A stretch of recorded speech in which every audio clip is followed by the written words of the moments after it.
Closing arguments in the case wrapped up this afternoon. As CBS 8's David Goffson reports, the defendant faces life in prison without parole if convicted of murdering his ex-girlfriend's fiancé in North Park. The defendant stayed on Kansas Street for almost an hour, waiting for him, with his loaded gun, ready to kill him. Lying in wait outside the victim's apartment is the special circumstance that makes Jesse Alvarez eligible for life in prison without parole. But the jury has to find him guilty of premeditated first-degree murder for that to happen. The defendant shot Mr. Fierro 6 times. In the back, in the arm, and 4 times in the head. 2 in the front and 2 in the back. In closing arguments, prosecutor Ramona McCarthy said the motive for the killing was jealousy. The victim, Cathedral Catholic high school teacher Mario Fierro, was engaged to the defendant's ex-girlfriend, Amy Gambara. What words did he use? What words came out of his mouth? I felt angry.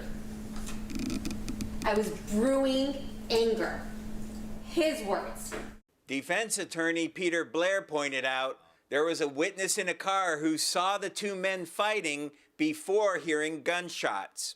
Premeditation, lying in wait, is not getting into a fight and holding a gun at someone's head while you're being punched necessarily. Blair argued the shooting was in self-defense after the teacher attacked his client. Mario's knees were injured. They were scraped.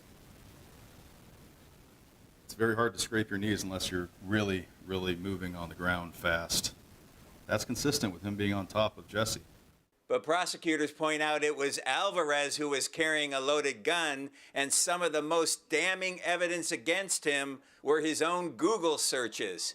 How to kill your ex's fiancé and how to kill someone with a handgun. He did not go there to talk to him and to wish Mr. Fierro and Ms. Gambara a happy future together. He went there to murder him. That's what all of the evidence points to. The jury deliberated for about 2 hours this afternoon. Now they have gone home for the weekend, and they will reconvene on Monday morning.